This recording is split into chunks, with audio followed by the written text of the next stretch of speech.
Thank you all very much for coming. Thank you to the Polytechnic.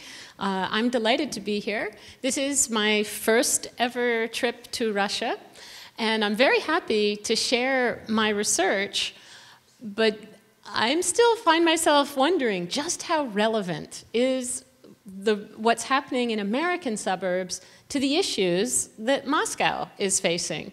But I'm hoping that there may be actually some surprising areas where the interests can actually help Moscow a little bit think through things. Добрый вечер, спасибо вам, что вы пришли сегодня, спасибо Политехническому музею. Это мое первое путешествие в Москву, и я все время задаюсь вопросом, насколько же мое исследование вообще актуально для Москвы, насколько жизнь американских пригородов имеет какое-то значение для московских реалий, но я думаю, что, послушав эту лекцию, вы увидите, что есть довольно удивительные и забавные совпадения между американскими и московскими реалиями. So, as you know, Moscow has expanded this huge new territory. And my basic message, I think, to Moscow is don't repeat the mistakes that the U.S. made as when the U.S. suburbanized, with your expansion. And I don't think that Moscow is going to. But I do hope that there are some things that Moscow can learn. Все мы знаем о том, что Москва разрослась до совершенно невероятных размеров. И первое, что я, конечно, хотела бы сказать, это что не стоит повторять те ошибки, которые были у нас в Америке. Я все-таки думаю, что этого, конечно, не случится, но на всякий случай говорю. So, what my research has focused on is, in the U.S., we started suburbanizing 60 years ago. And our suburbs are getting old. So my research looks at the various ways that dead malls, old office parks, out-of-date big box stores have been retrofitted into more sustainable places. Процесс возникновения спальных районов начался в Америке 60 лет назад, то есть эти спальные районы, они уже стареют, и поэтому появился вопрос, каким образом преобразовывать вот эти заброшенные магазины, моллы, огромные постройки во что-то, что может как-то долгосрочно развиваться и как-то жить по-новому. So, as you can see from these, some of these statistics, you guys are building in Moscow. I see a lot of new shopping malls getting built. In the U.S., our shopping malls are dying. They have about a 25-year lifespan, and today 1/3 of our shopping malls, our enclosed shopping malls, are dead or dying. Our strip malls, our big box stores, very high vacancy rates. And suburban office buildings, we have big difference with Moscow. More jobs, over 60% of jobs in the U.S. are actually out in the suburbs, but those buildings have about a 20 to 24% vacancy rate. Я вижу, что в Москве строится огромное количество гипермаркетов. Тут надо сказать, что наши гипермаркеты умирают. Жизненный цикл гипермаркета занимает примерно 20-25 лет. Вот здесь мы видим небольшую статистику. Сейчас примерно треть американских гипермаркетов умерли или находятся в процессе умирания. Что такое vacancy rate?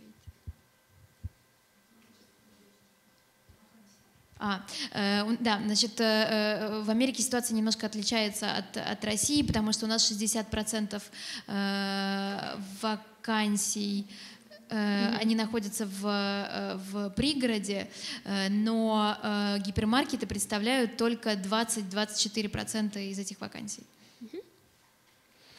So this slide tries to compare an American suburb versus some of the Soviet microrayon in your periphery.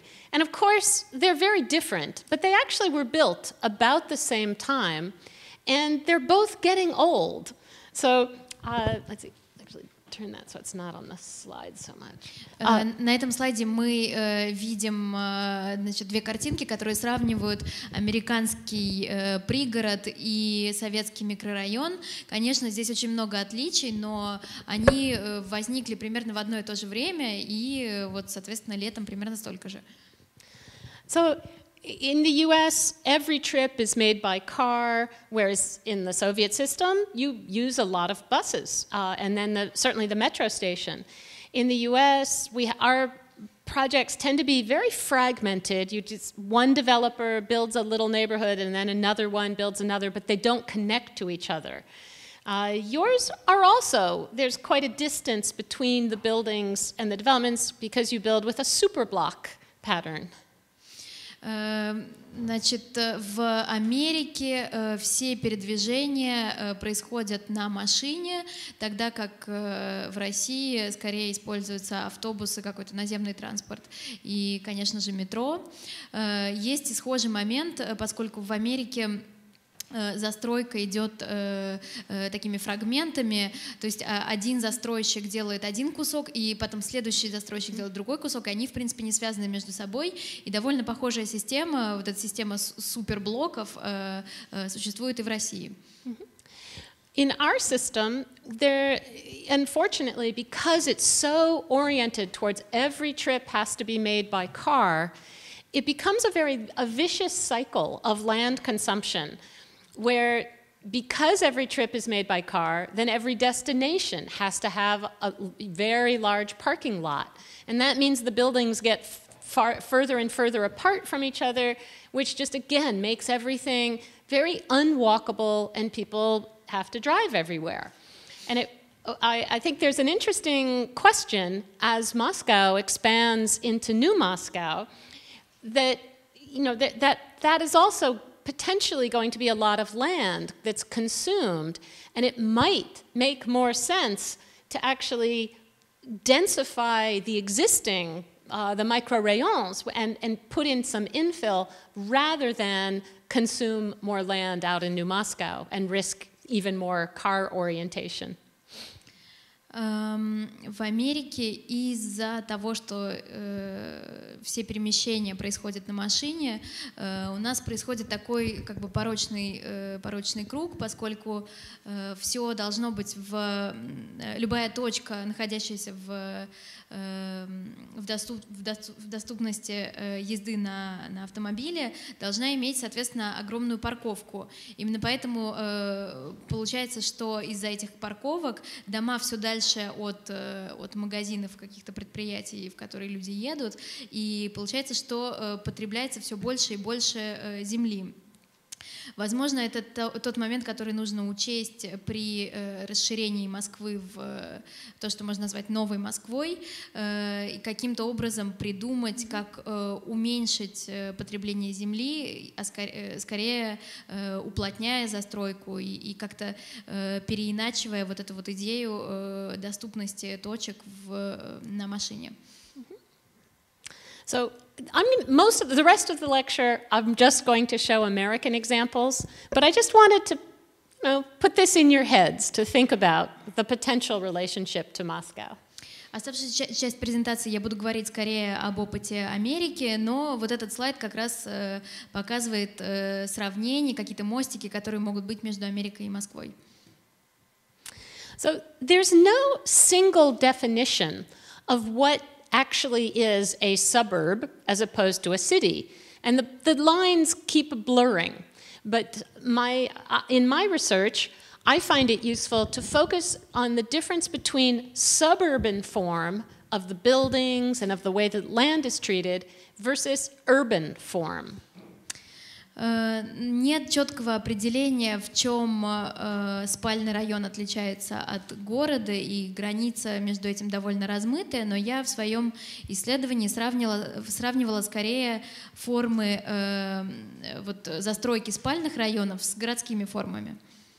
So this example, which I'll show in more detail later, shows a typical American suburban shopping mall, and as an example of suburban form. So it's one big building surrounded by a very large parking lot But one could also say that suburban form might be a house surrounded by lawns. But it's always, the focus is on just that the object of the building with very little real relationship to the street. It's very unwalkable. Вот с левой стороны у нас пример такой пригородной застройки. Это, например, гипермаркет, но это может быть не только гипермаркет, а в принципе какая-то любая точка, которая стоит отдельно от улицы, и она окружена огромной площадкой, предназначенной для парковки. И она совершенно не связана ни с улицей и представляет собой пространство, которое совершенно не приспособлено для пешей прогулки.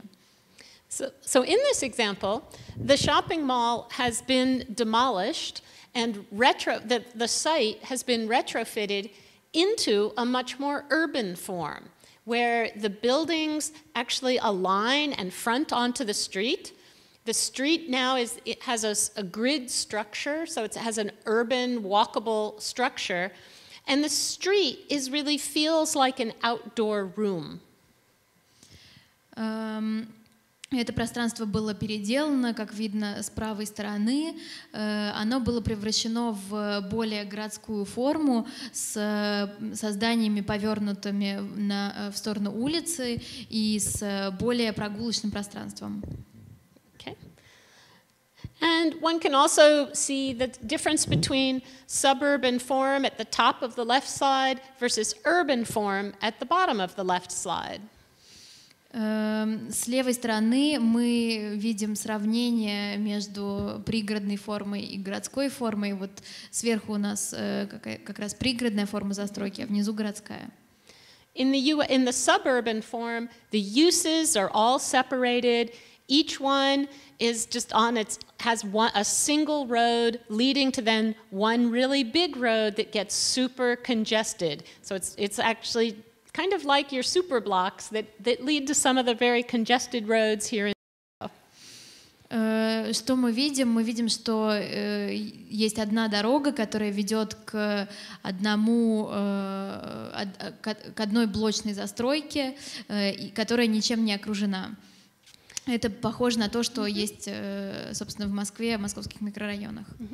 Whereas in the more urban form, the traffic can be distributed into a network so that not every single trip has to get funneled out onto the one big road. You can go in between uses within that network of streets. Внизу же, в городском типе, мы как раз видим, что дороги представляют собой целую сеть. То есть, если вы едете по одной дороге, не обязательно, что вы приезжаете в одно конкретное место, вы можете выбрать, куда вы едете, и это такая вот сетка, в рамках которой можно перемещаться. When the U.S. started really building a lot of suburbs, the assumption at the time was that the suburbs were the healthy place to raise your family. People were afraid of overcrowded cities where you might catch infectious diseases. Когда в Америке началось строительство спальных районов, как бы изначальная идея для привлечения людей была, что это более здоровая среда, и люди боялись города, в котором их семьи, их дети могут подцепить опасные болезни. But today we actually realize that infectious diseases are really not a big problem in the developed world. We have vaccines, they're under control. Today, the big public health threat are chronic diseases, which come much more from our behavior. And in the US now, the biggest health threat is actually obesity. 1/3 of American adults are obese. And a lot of this has to do with what we're eating, but even more of it has to do with the sedentary lifestyles of living in the suburbs, where you drive everywhere, you sit at home watching TV, you sit in an office, and people don't get enough physical activity. Но в сегодняшнем мире проблема инфекционных заболеваний, она не является настолько актуальной, поскольку у нас появилась вакцинация, прививки, и Проблема номер один сейчас это хронические болезни. В Америке, например, проблема номер один это ожирение, поскольку треть взрослого американского населения это люди, страдающие ожирением. А с чем ожирение связано именно с как бы санитарными условиями жизни именно в спальных пригородных районах, поскольку в них люди сидят дома, смотрят телевизор, после этого садятся в машину и едут в магазин, то есть нехватка физической нагрузки. Another sort of surprise, an unintended consequence of suburbanization is that, again, when the suburbs were built in the 60s, the assumption was that living in the suburbs was the green place to live. And that's true on a per acre basis. But when you look at things like greenhouse gas emissions and carbon footprints on a per acre, on a per capita basis, the cities are actually much, much greener. And it's really the suburbs where people drive so much and live in detached buildings and use a lot more energy that are actually leading to higher greenhouse gas emissions and more contributions to climate change. Другое неожиданное открытие, которое мы сделали после развития спальных районов, следующее. Изначально люди ехали жить в спальные районы, поскольку была изначальная идея, что это более зеленое окружение, более экологически чистое. Но сейчас статистика показывает, что количество выхлопных газов на единицу населения в пригородах гораздо больше, потому что именно там идет высокое потребление энергии и гораздо больше люди передвигаются на автомобилях. Поэтому, как оказывается, это гораздо менее зеленая обстановка, чем в городах. And finally, the last sort of unintended consequence of suburbia that I'll mention is that it's, for generations, the suburbs were the affordable place for Americans to live. The cheaper land was always further out from the center. But now that gas prices have gone up and continue, they go up, they go down, but with the price of transportation now, most Americans in the lower half of all incomes are spending more money on transportation than they are on housing. Другая идея. Изначально спальные районы это было более дешевое жилье, и люди ехали туда за более дешевым жильем, но сейчас из-за роста цен на нефть люди тратят огромное количество денег на именно передвижение из спальных районов по спальным районам. Поэтому получается, что они тратят на транспорт гораздо больше денег, чем на свой дом. So there's a big task in front of the U.S. to, how do we take all of this existing suburban places that we've built and make them more sustainable?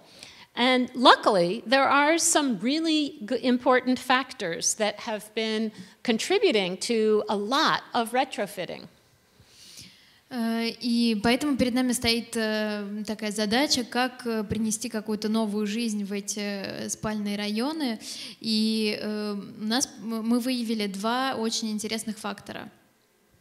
So the biggest factor is a dramatic demographic shift. We all think of the suburbs as family-focused, but in fact, that's not who lives there anymore. 2/3 of suburban households do not have children in them because the baby boom generation after the war, who the suburbs were built there, have lived there their whole lives. They raised their children there. Their children have grown up, and they're still there. Первый фактор — это демографический скачок, потому что изначально спальные районы, они были ориентированы на жизнь семей, но сейчас 2/3 семей, проживающих в этих спальных районах, не имеют детей, потому что это семьи, это люди, которые после бэйби-бума, после войны, они уже выросли и продолжают жить там.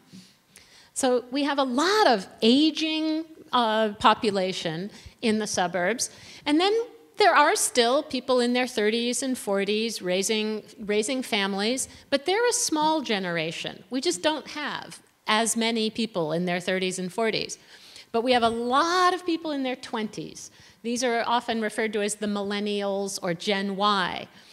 And they grew up in the suburbs, Gen Y, but 77% of Gen Y say they want to live in an urban core. They don't want the suburbs anymore.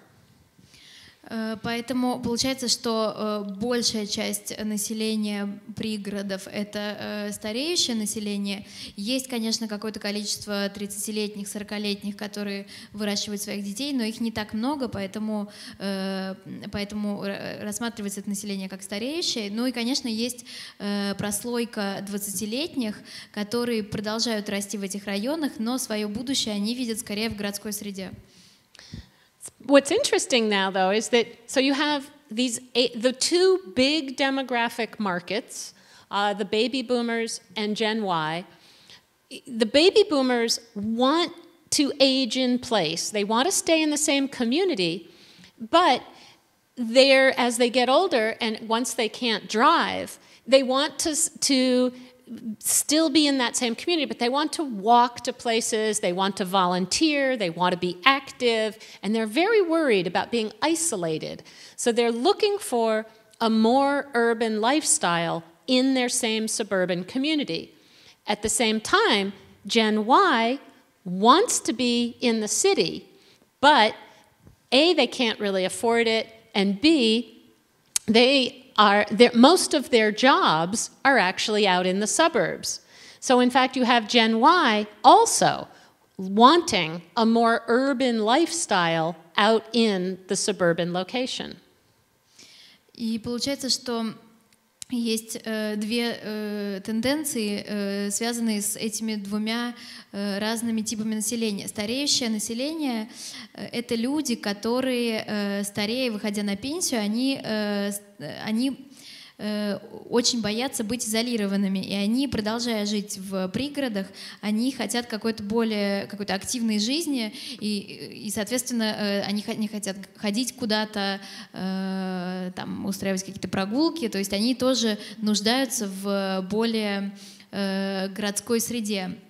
А поколение 20-летних — это люди, которые хотят жить в городах, но не могут себе этого позволить, но при этом чаще всего их работа находится в городе, поэтому они тоже нуждаются в этом городском окружении.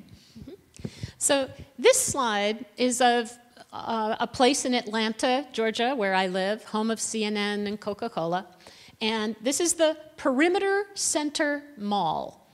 The name alone tells you this sort of changing, shifting condition. When it was first built, it was at the edge of the city. Downtown was behind it. This was the perimeter. But now, as the city has grown, it now has a more central location in the expanded metro. Значит, на этой картинке мы видим, это Джорджия, это штат, в котором я живу, родной дом Coca-Cola и CNN, и это место называется центральный гипермаркет периметра города, и с ним, значит, он раньше действительно находился в периметре, но поскольку город расширил свои границы, теперь он стал более центральным. So when this was built, the land was cheap. So it made sense to just build a lot of surface parking lots. Now that it has a relatively central location, now it makes sense to start building parking decks and treating each of those parking lots as a building site.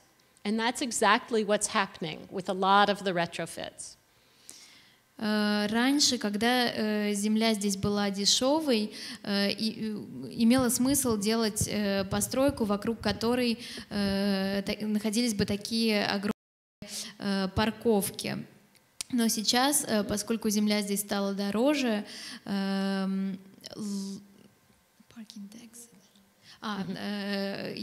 лучше переделывать эти парковки в многоэтажные и подземные парковки, поскольку это будет гораздо выгоднее. So, and finally, the last sort of reason why so many of these redevelopments and various kinds of re-inhabitations are happening is because developers can make a lot of money. There's so much interest now in more walkable, more urban places that they get much higher rent than the typical suburban places just surrounded by parking lots. And so this is driving a lot of the new market in the US. Другой момент заключается в том, что урбанистические структуры, они привлекают гораздо больше инвесторов, поскольку они являются для них гораздо более выгодными, выгодными для вложений, и, соответственно, заработать на них тоже гораздо можно больше. Здесь мы видим как раз цифры. So now I'll start getting into some of the actual examples. And this is where it starts to get much more fun. In my database now, I have about 800 examples. And to distinguish them, I categorize them by 3 basic urban design strategies. And the first one is simply re-inhabiting these places with more community-serving uses. Значит, теперь мы переходим к самому забавному моменту. Это конкретные примеры. В моей коллекции есть порядка 800 разных примеров, которые я разделила по 3 категориям. И первая категория — это переустройство вот этих спальных районов за счет новых услуг. Okay. So some of the re-inhabitations are very modest, very simple. This one was in a suburb of Dallas, Texas, where a musician and his buddy, who was an urban planner, were annoyed that the block in this block in their town was completely boarded up and empty. And so they went to the city and they asked for a permission to do a 2-day art installation. Значит, это фотографии Далласа, штат Техас, где находился такой абсолютно пустой блок, в котором ничего не происходило. И тогда возникла идея организовать там 2-дневный арт-фестиваль. They spent a total of $500, and they painted bike lanes on the street. They brought in plastic street lights. They opened up all of the shops, but just used temporary shelving. They brought in bands. They had food trucks. They showed the whole community how they had a great party and said, showed the community how lively this block could be. Они потратили около $500, открыв все магазины, установив уличные фонари, организовав там какой-то фудкорт. И так как бы они показали местным жителям, что это место может быть живым и интересным. 6 months later, every single storefront had been opened and occupied. So it was pretty remarkable. And only 6, to just from a 2-day installation and just a temporary one, but to prove that the possibility here. It's now gone viral. They're doing Build a Better Block projects all over the US and increasingly all over the world. They just did Build a Better Block Tehran in Iran. И вот эта 2-дневная акция, она оказалась настолько сильной, что уже через полгода все эти магазины нашли своих инвесторов и открылись. И ну, это такое, мне кажется, что это очень интересно, что лишь вот эти 2 дня оказались настолько красочными для того, чтобы привлечь новых инвесторов. So there are a lot of these temporary or short-term changes, and it's especially being led by young people, sort of young, mostly underemployed planners and architects. And a lot of these are now being sort of collected together under the title of tactical urbanism, short-term projects for long-term gains. Очень часто такие проекты, краткосрочные проекты по переустройству пространств, они проводятся молодыми архитекторами, у которых часто нет работы, и они объединяются под термином, который можно определить как тактический урбанизм, краткосрочные проекты для долгосрочной выгоды. So mostly these involve reclaiming public space. And it's just, these are not incredible projects really totally reviving the whole city, but they're making little places, little parts of the city more livable, nicer places to be. И это такое оживление городских пространств. Это нельзя сказать, что это какие-то невероятные проекты, которые полностью изменяют целиком город, но они превращают конкретные небольшие городские пространства в более приятное для проживания место. We're also seeing then lots of re-inhabitations that are a little more permanent. So this is an example of a strip mall and that has turned its back, as you see on the lower left, into a front, so that it now faces the neighborhood as well as faces the street. And they did that because they wanted to integrate more restaurants and in more cafe places, make it more of a place to invite people to linger instead of just a convenience, run in, grab, do some errands and leave, kind of. So they're making it into a much nicer place. Есть и другие примеры таких преобразований. Например, здесь мы видим магазин, который в какой-то момент, вот мы видим слева, как он выглядел до, и справа, как он стал выглядеть после.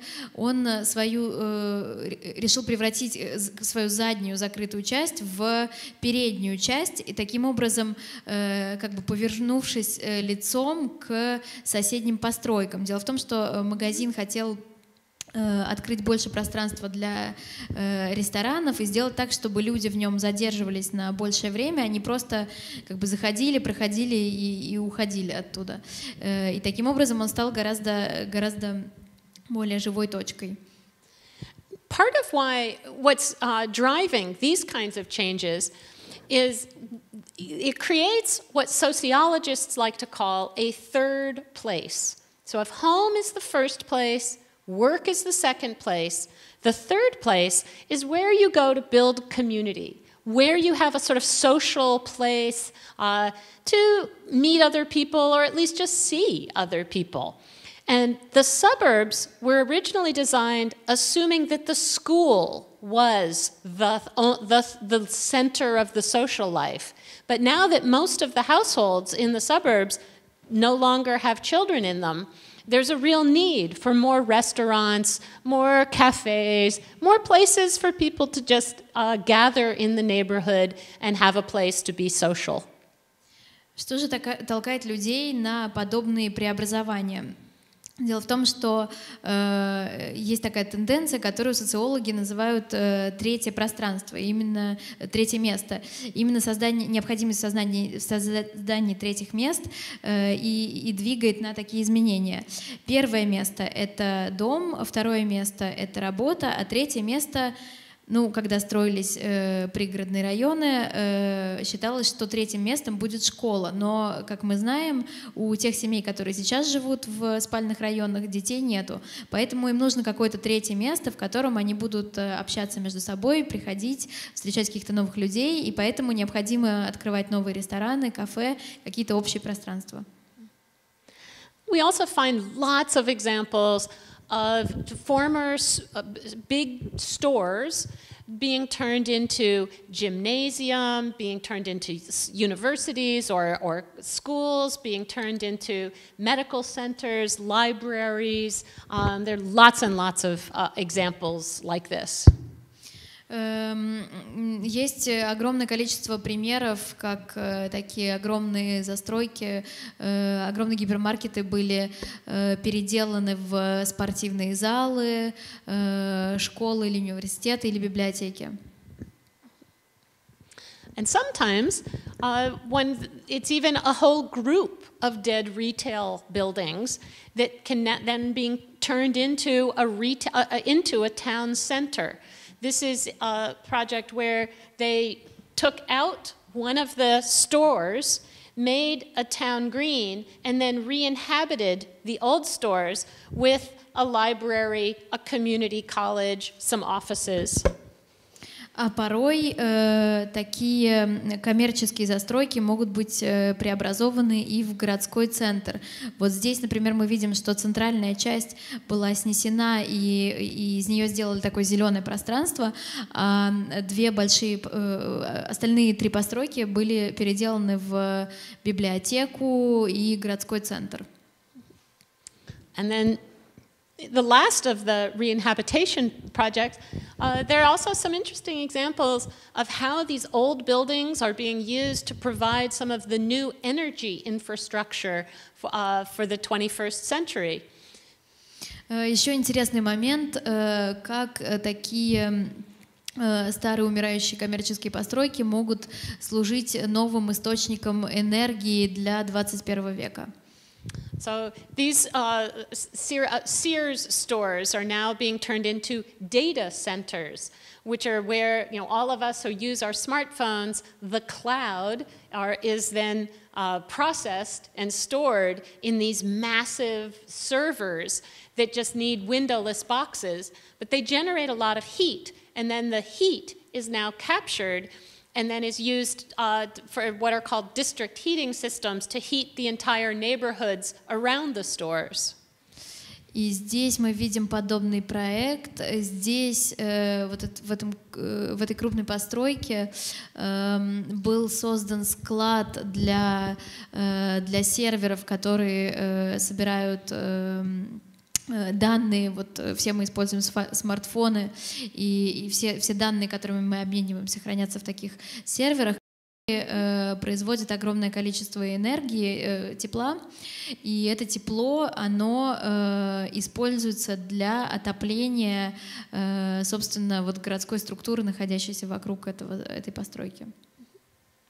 So the reinhabitation projects in general can be great for social sustainability, but if you want to try to really address economic, social, and environmental sustainability, then often you really need to redevelop the property and put in a walkable urban infrastructure. Вот такие типы переустройства, которые мы только что видели, они хороши для социальных изменений в этом районе, но если мы хотим, например, изменить экономику и как-то кардинально изменить состояние в этом пригороде, то должны быть какие-то другие проекты по изменению развития. So this is one of the oldest retrofits. This was a little shopping center built in the 1960s, surrounded by parking. And over the course of 20 years, the owners simply built on top of the parking lots and made it into a kind of New England village with housing above the shops. And they have permission for over the next 20 years to connect it with some more compact residential neighborhoods. Здесь мы видим подобный проект. Вот слева черно-белая фотография. В 60-е это был магазин, типичный, окруженный огромной парковкой, но в последние 20 лет там началась застройка вот такими домами, которые мы видим справа, и это превратилось в такой как бы маленький английский городок, такой Нью-Ингланд, и инвесторы получили разрешение на продолжение подобной застройки, которая к 2025 году будет присоединена к соседним небольшим поселкам коттеджным. This is another redevelopment, in this case, at a office park. This is in suburban Maryland, outside of Washington, D.C., and 1960s office buildings that are perfectly fine, but when a new transit station or metro station opened across the street from the site, the owner said, "Oh, my surface parking lots don't make sense anymore. I'm going to insert a new main street in between the office buildings and, urbanize my site." Эта фотография сделана в пригороде Вашингтона. Здесь мы видим такие огромные офисные здания, построенные в 60-е годы. Что здесь случилось? С развитием метро получилось так, что новая станция метро открылась прямо напротив этих зданий, и тогда владелец этих построек, он решил, что парковка больше не нужна, поскольку сюда можно приезжать на метро, поэтому сделаю-ка я из этой парковки еще одну улицу. Таким образом, он урбанизировал вот это пространство перед офисами. So the site was a farm in 1940. Это в 40-х годах была ферма. And then by 1980, typical suburban development pattern, the office buildings are the three rectangles. Next to them is a big shopping mall, and above the shopping mall are three-story suburban garden apartments. В 80-е это классический спальный район, справа три офиса, напротив большой торговый центр и внизу жилые дома. So here's the plan with now the new street, the main street put in between the the office buildings, in addition to a grocery store, a cinemaplex, and a lot of different kinds of housing. Что мы видим здесь? Справа новая улица, которая будет главной улицей, новые постройки, вот, собственно, это улица между офисными зданиями, плюс новые постройки, это магазины, кафе, кино. And that project has been so successful, now the shopping mall is considering extending the street grid through the shopping mall, and 3 of the apartment projects have now been permitted for much taller, much higher density and a more urban form. И все это, соответственно, приведено в более урбанистическую структуру, и жилой квартал тоже значительно планируется уплотнить. So here's what it looks like. This is not very attractive, but very affordable housing. This is more attractive, but much more expensive housing. And then this is the new retail of the new Main Street, just put in front of the old office building. Вот это то, как это выглядит сейчас. Слева мы видим жилые постройки, они, может быть, не очень привлекательные, но очень дешевые.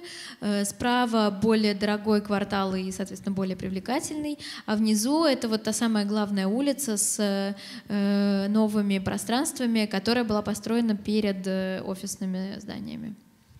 So the urbanist in me loves this project because they didn't tear anything down. They just gave it a more urban form with some overall well-designed additions. But the architect in me hates this new Main Street. It's as if they hired a strip mall architect to design their Main Street. This is designed as if you're driving by at 60 miles an hour. Big, simple forms, simple, bright colors, simple font on the signage.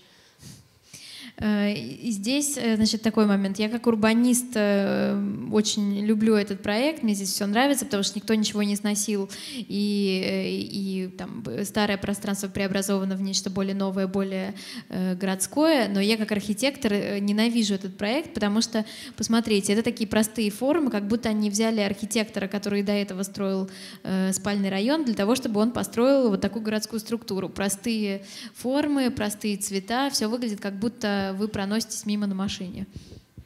You know, if you're trying to make the place more urban and more walkable, now that it's right near a metro station, you need to reward the pedestrian eye with more craftsmanship, more finer grain, more it has human scale, but it needs much more detail to really become a more attractive place.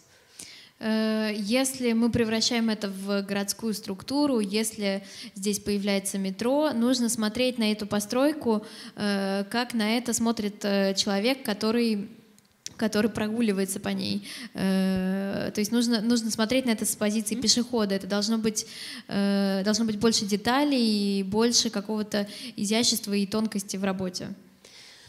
I keep finding myself still wondering. I give my The buildings are built so cheaply, they probably will be replaced pretty soon, which is not sustainable, but I hope they do a better job with them soon. But I also think this strategy of inserting a new street with some walkable, more social places, few restaurants, cinema, I mean, couldn't this happen inside some of the micro-rayons in Moscow? И глядя на это, я думаю, что, конечно, это такая дешевая застройка, что, возможно, через какое-то время она будет заменена чем-то более тонким и более подходящим для именно городской структуры. Но также, глядя на это, я думаю, что, возможно, такое преобразование с возникновением новой улицы, с ресторанами, кино и какими-то новыми третьими местами, может быть, это возможно и в московских микрорайонах.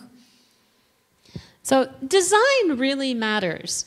I hated the design of the last project, but this project is outside of Denver. This used to be a parking lot for taxi cabs, and it's now been rebuilt with a mix of housing and office and a few shops, a community garden, a daycare center, and the big shared amenity is they took a shipping container and made it into a swimming pool.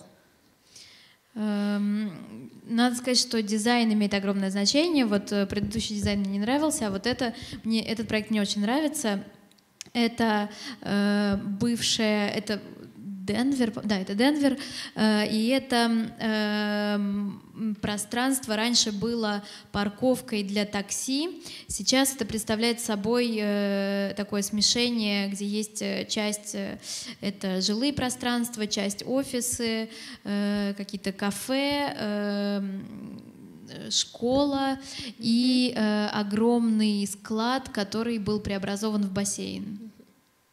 So design really matters. This has really attracted a lot of young people who otherwise want to live in the city, but this place is so sort of fresh and has such a good energy and good design that it's attracting the young entrepreneurs to actually open their offices and live in the suburbs.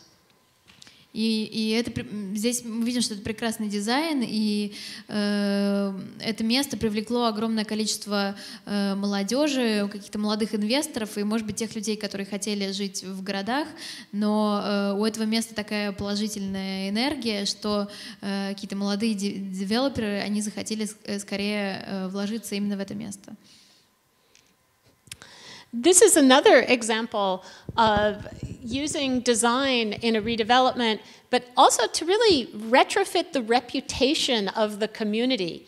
This is in a very poor community outside of Vancouver, British Columbia, and they're using design to redevelop both to redevelop a new town center, but also to portray themselves as much more forward-thinking and a happening place that young people will want to stay in. Дизайн действительно имеет огромное значение. Вот, например, здесь это пример в пригороде Ванкувера. Это как раз ситуация, когда дизайн помог изменить репутацию целого квартала, который был таким бедным в общем, это был бедный спальный район, и при помощи дизайна вот в нем такой городской центр, который тоже привлек большое количество молодежи. Infrastructure is also absolutely important to the redevelopments. If we're really going to make them more sustainable, we have to make them much more have a more walkable street grid. So this is also suburban Maryland, outside of Washington, D.C. And as you can see in the before image, it's a commercial district with a very wide highway in the middle. There actually is a subway station right there, but it's very underused because once you get out of the subway, it's not a pleasant place to walk. Инфраструктура тоже имеет огромное значение. Если мы хотим сделать пространство более долговечным, нам нужна более развитая сеть дорог, больше каких-то прогулочных пространств. Вот сверху, с левой стороны, мы видим фотографию того, как это выглядело до. Это пригород в Вашингтоне. Здесь, на самом деле, даже где-то есть станция метро, но она недостаточно использовалась, потому что это настолько непривлекательное пространство, что там, когда вы выходите из этой станции метро, там ничего вокруг нет. So in this case, the property owners actually just got together, 6 major property owners, and said, we would be willing to give up some of our land to put in new public streets because that gives us more frontage and more, which is the valuable part of the real estate, and will give us the walkable framework that will allow us to actually, in the end, charge higher rents. Здесь случилось следующее. 6 основных владельцев недвижимости вот в этом районе, они собрались вместе и решили, что они отдадут часть своих территорий под новые улицы. Эти улицы дадут им возможность построить новые какие-то общественные пространства и новые прогулочные места, которые в конце концов сделают так, что аренда недвижимости в этих местах будет выше. So this is the project that I already showed of the dead mall on a 100-acre superblock that is now been subdivided into 22 walkable blocks with public streets, and all the buildings are very green, energy-efficient construction. Это пример, который я уже показывала. Это пространство с магазином, которое общей площадью занимало 100 гектаров, которое было преобразовано в такие 22 прогулочных зеленых небольших квартала, очень энергосберегающие и зеленые. So this is the mall And this particular suburb, I mean, the mall was their town center. They didn't have a downtown. Это пример, в котором супермаркет и был городским центром. So here's the mall in 1975. Вот это торговый центр в 1975 году. By 1995, the mall has died. They kept the department store because it's easy to adapt to a new use. К 1995 году супермаркет уже умер, осталась только небольшая часть. And here's the plan at build-out. They're about 85% done now. And you can see it really starts to feel much more like a city, like a little downtown in this place. Это тот проект, который сейчас уже завершен примерно на 95%, и действительно сейчас это вполне напоминает какое-то городское пространство. So here's what it looks like. It's not very high density, but it's 3 times the density of what used to be on the site, and yet it's actually reduced traffic because so many trips now are just made by walking by the people who live there. Это то, как это выглядит сейчас. Здесь не очень уплотненная застройка, но она в 3 раза плотнее, чем была раньше. И кроме того, движение машин здесь гораздо меньше, чем было до этого, поскольку очень много людей передвигаются в этом пространстве пешком. So this map shows that project. Belmar is the red star, about 6 miles from downtown Denver. It also shows it in relation to the 13 regional shopping malls in the Denver area, 8 of which have announced plans to retrofit. Это были изображения из Бельмора, это где-то в 6 милях от Денвера. И здесь мы видим на карте, что от 8 до 13 региональных крупных торговых центров планируют переустройство. But this means we're getting some pockets of walkability. To really get sustainable, we need to literally connect the dots and actually start to retrofit the corridors, the streets and roads. И нам становится понятно, что для того, чтобы действительно создать какое-то долговечное пространство, нам нужно объединить эти точки между собой. So this is just a quick drawing of some proposals that are being made to retrofit the street systems in China. So China, like the Soviet system, tends to have super blocks and then really wide roads that are very difficult for pedestrians to cross. The alternative that's being proposed is to distribute the same number of lanes, but now distribute them into smaller blocks where you can get a lot more distribution of traffic, easier for pedestrians to cross, and the size of the communities become where people can have more social interaction. Это пример того, как можно изменить инфраструктуру на примере того, что было сделано в Китае. Вот слева мы видим такую постройку, которая, собственно, похожа на то, что есть в микрорайонах. Это такие большие суперблоки и очень широкие большие дороги рядом с ними, по которым сложно гулять, ходить пешком. Можно, как мы видим справа, сохраняя количество полос, просто перенести их и таким образом сделать гораздо частую сеть и как бы оживить сами эти блоки, создать какую-то более живую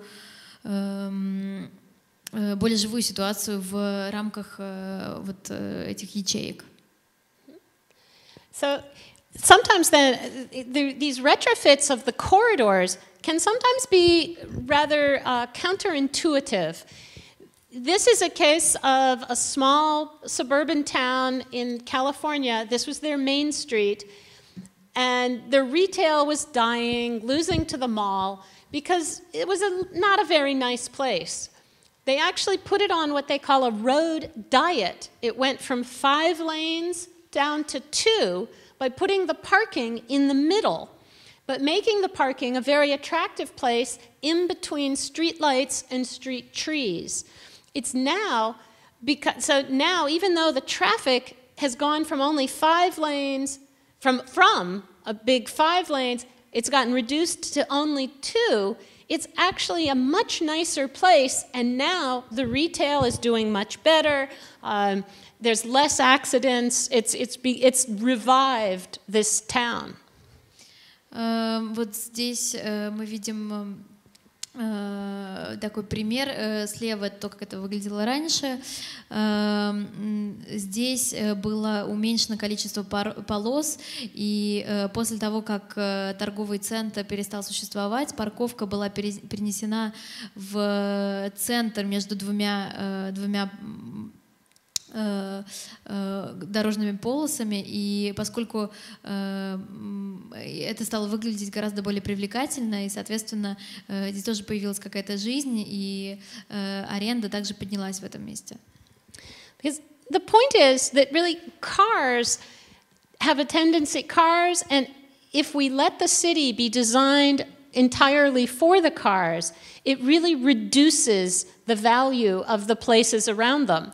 Throughout North America now, we're beginning to get rid of our highways. Right when I know Moscow is building new highways, the US is getting rid of them because this is Toronto. Look at the area, it's right next to the city, but there's no development next to the highway. No one wants to live or build a building that's facing a big highway. Наш пример показал, что если мы строим город относительно дорог для машин, если мы строим город для машин, мы теряем территории на этом. Сейчас в Америке мы стараемся избавиться от хайвеев, а я вот услышала, что в Москве как раз строятся такие большие автотрассы. Посмотрите пример Торонто. Здесь мы видим большую автотрассу и огромные пустые пространства рядом с ней. Никто не хочет жить рядом с автодорогой. So instead, they're putting in a lot more transit, and they're turning it into a boulevard where trees separate the lanes and making it a much more urban avenue. Think of the Champs-Élysées in Paris, an amazing boulevard that actually has 10 lanes of traffic, but is very high value. And so they're imagining once you change the form from a suburban form of the highway to a more urban form of the boulevard, then they hope they will be able to expand the city with much more development that is then right on the transit line, has access to the metro lines. Вместо того, чтобы строить автотрассы, можно делать такие подземные тоннели и делать бульварные пространства сверху. Вот подумайте, вспомните, например, о Елисейских полях в Париже, которые вообще-то представляют собой 10 дорожных полос. Такие бульвары — это более городская структура, которая позволяет, соответственно, развиваться и каким-то постройкам рядом с ней. But all this densification will not work everywhere. So sometimes the third strategy with these retrofits is actually to regreen them. So when we're building the suburbs in the 60s and 70s, we really weren't thinking about ecology and the environment nearly as much as we do now. There's an opportunity, as a lot of these properties are aging, to actually go back and restore the ecology, add parks, because parks actually add property values, and even use them for food and energy production. Но подобный редевелопмент, о котором мы говорили, он будет работать не везде. И третье решение, которое можно предложить для спальных районов — это как бы приносить туда более экологические пространства и приносить туда больше зеленых насаждений. Дело в том, что когда мы строили наши пригороды, наши спальные районы, мы особо не думали об экономике и, может быть, об экологии, и может быть, сейчас нужно вернуться в эти районы и улучшить в них жизнь за счет более экологических пространств. One of the most dramatic examples, it's in a city, not in a suburb, but is in Seoul, Korea, where the mayor removed a highway and redistributed the traffic throughout the city, but he removed it because there was a river under the highway. And the river, it now is daylit, which improves the water quality. It can handle flooding much better when it's open like this. But it also just becomes a great place. It adds value to the city. And it's actually been so well loved that he ran for and was elected president of the country, mostly because of this project. Наверное, самый яркий пример — это, правда, не спальный район, это город, это Сеул, Корея. Мэр Сеула принял решение снести вот эту автотрассу и открыть реку, которая до этого была закрыта. И, конечно, с одной стороны, это стало более экологически чистое пространство, потому что река открыта к солнцу, и вода становится становится чище и так далее, и зеленые насаждения по ее берегам и так далее и тому подобное. Но, кроме того, это стало просто очень симпатичное место и для жилья, и для времяпрепровождения, и это был настолько яркий проект, что после этого мэр Сеула был избран президентом. So we see this also happening in a lot of suburban retrofits. So this is an example in Seattle where the mall wanted to expand, but they were forced to give up half their parking lot in order to have permission because they had paved over a major creek. And so now the creek has been daylit. There's built senior housing, built some more housing, and this is a transit center just for bus now, but soon light rail. So the whole area now is becoming much more urban, even though the mall is staying there.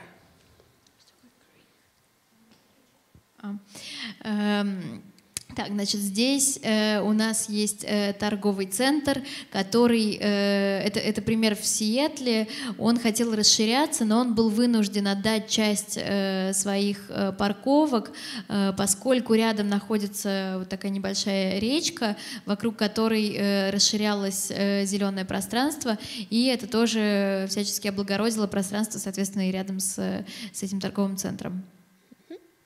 So now this is an example of what we call now green infrastructure, where instead of just a pipe underground that adds no value, now the creek is actually cleaning the runoff from the parking lots, but it's becoming an amenity. It becomes now a great place for the people to be able to see the birds, look at the water, look at the plants. It's a park, in addition to really being the creek.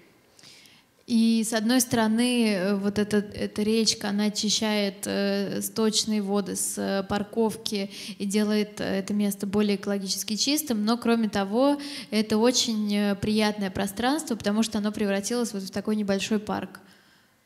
So this is one more example of going from a parking lot to a park in Oklahoma. And in this example, when they dug up all the asphalt, the paving, while they were doing that, they also dug geothermal wells that produce energy from the heat of the earth.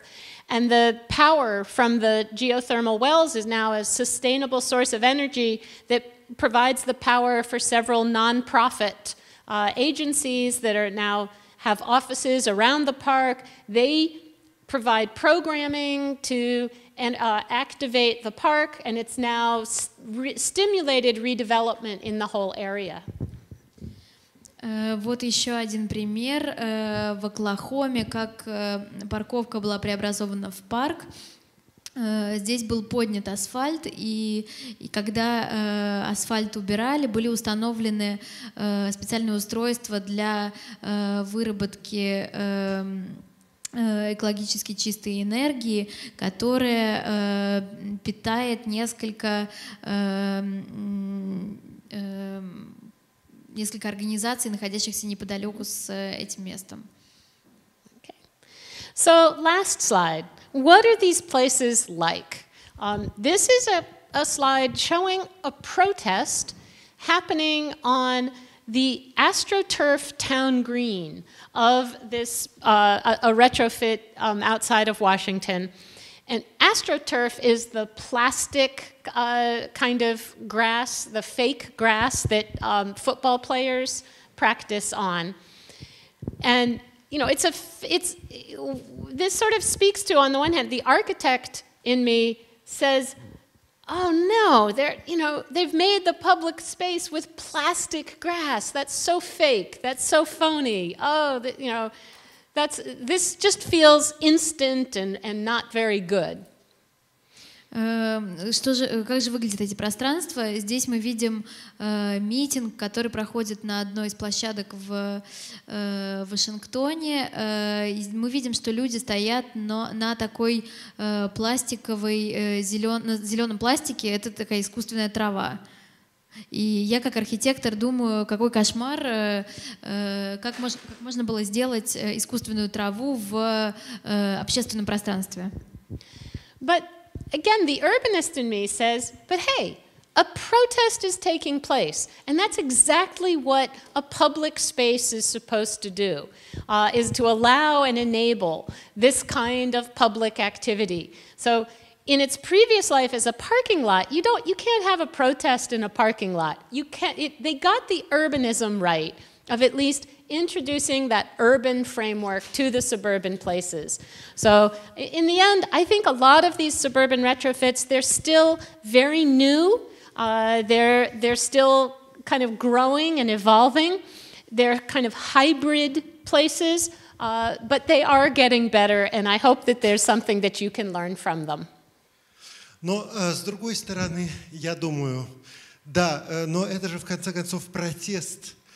Пусть здесь пластиковая трава, но это то, чем должны быть общественные места, в принципе. Может быть, эти люди поняли, что такое настоящий урбанизм. В конце концов, этого же не было в пригороде. Здесь была парковка, а на парковке ты особо не попротестуешь. То есть это что-то новое. Да, это гибридное появление, но это что-то новое, и оно как раз используется так, как должно использоваться общественное место. So I'll just leave you with some additional resources and ask if there are any questions. We can turn the lights on now. So. Вот информация о дополнительных каких-то ресурсах. Я хочу спросить, есть ли у вас какие-то вопросы, а свет мы сейчас включим. Thank you very much. Спасибо большое. Thank you for your lecture. Basically, I saw a lot of examples when parking lots are redeveloped. Does it mean that car ownership and car use is decreasing? And in fact, it actually does. It's kind of caught everyone a little bit by surprise because Americans have been in love with their cars forever. It seems like forever. But in fact, car use peaked in around 2005 or 6, and it's been going down just a little. But in particular, it's really been going down a lot amongst young people. Young people would rather give up their cars than give up their cell phones. And young people are finding that having a car is expensive. If they would rather take the bus if the bus has Wi-Fi. And we are seeing some reduction. Да, вопрос был о том, что очень много примеров того, как преобразованы парковки. Что же это значит, что меньше используют автомобили? И да, действительно, хотя это вызвало у них удивление, потому что американцы все-таки обожают, очень любят свои машины, но вот был пик использования автомобилей в 2005-2006 году, и сейчас все это немного идет вниз, потому что молодежь скорее откажется от своего автомобиля, чем откажется от своего сотового телефона. Это и дорого получается, и скорее молодые люди будут использовать автобус, особенно если в автобусе есть Wi-Fi. But the answer really is most of these retrofits are building underground parking. They're not getting rid of parking. They're seeing that surface parking lots are no longer economical as the land values are going up, especially if there's now a new metro station or the opportunity for new development.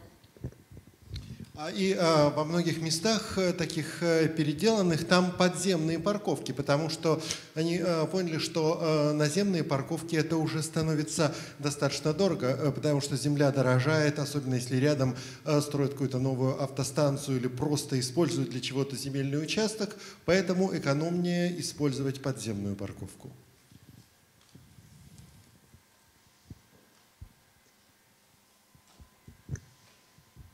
Я на русском задам вопрос. Проводится ли какое-то прогнозирование, моделирование перед реорганизацией пространства?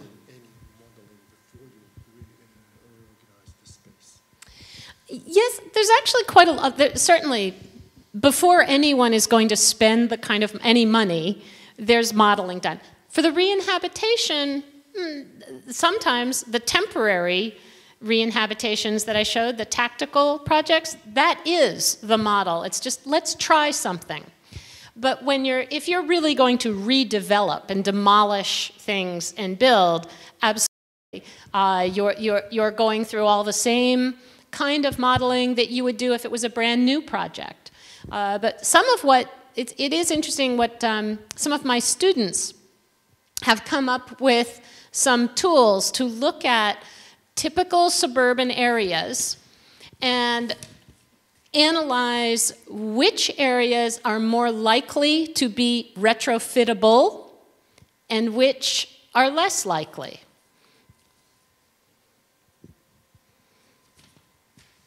Да, конечно, но в случае каких-то временных тактических вещей это само по себе уже модель, когда что-то мы просто пробуем, получается или нет. Но если это серьезный снос зданий, строительство, делается такое же прогнозирование, моделирование, как и для совершенно нового строительства. И некоторые из моих студентов, интересно, они посмотрели типичный пригород, какие типичные пригороды скорее можно переделать, а какие скорее нельзя.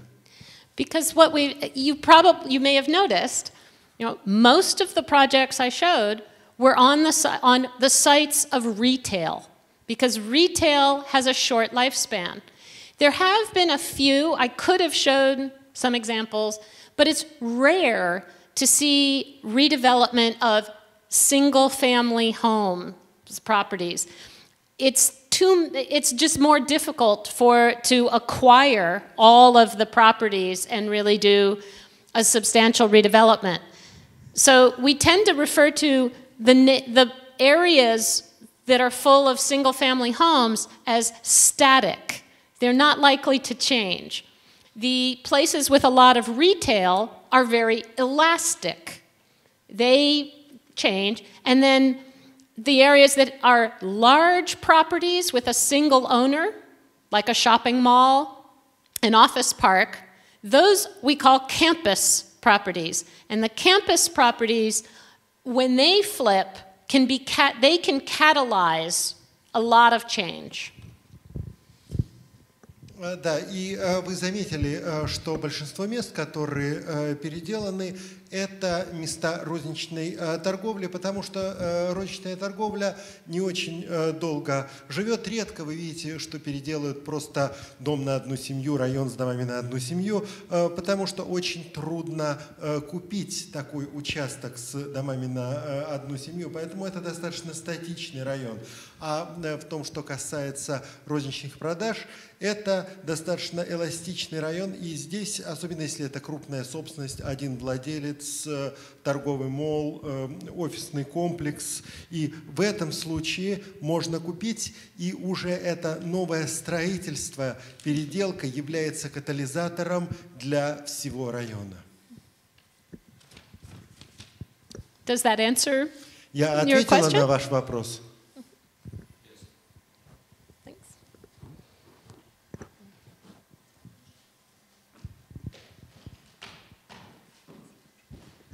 Организации, которые занимаются историческим наследием, сохранением исторического наследия, они скорее выступают союзниками того, чем занимаются новые урбанисты, или они мешают?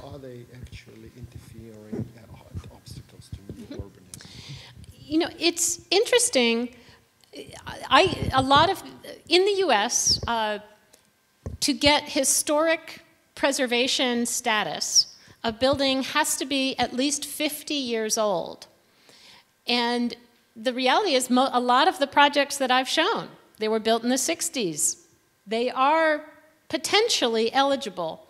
And I've often talked with some of the folks who work in historic preservation, and I've said, you know, there's not a single shopping mall that has been protected. There's not a single strip mall that has been protected. Now, I'm not a big fan of shopping malls, but I don't want to see all of them destroyed. You know, we should preserve some piece of this culture. So in terms of the retrofits, I'm actually a little surprised. I'm the one who's sort of saying to sometimes to the preservation community, you know, don't you want to save some of these? Let's pick which are the best examples and save some. But so far, they really haven't been very involved on these projects. On other new urbanist projects, I think the preservation community work very much with new urbanists, especially in helping downtown, revitalize the downtowns. But the preservation community tend to be interested in much more historic, much older buildings. They really don't like the malls.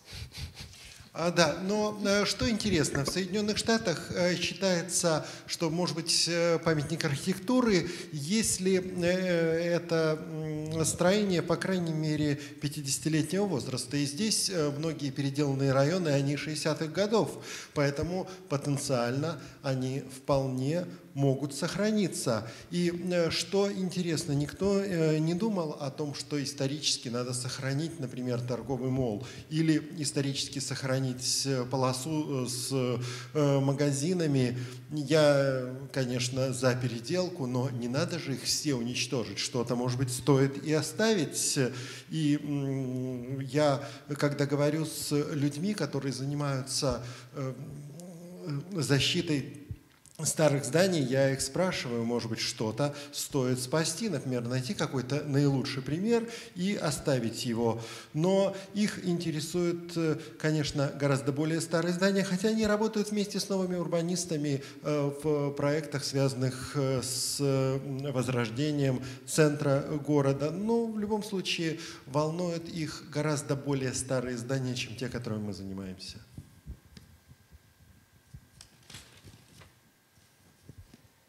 Any other questions? Еще вопросы?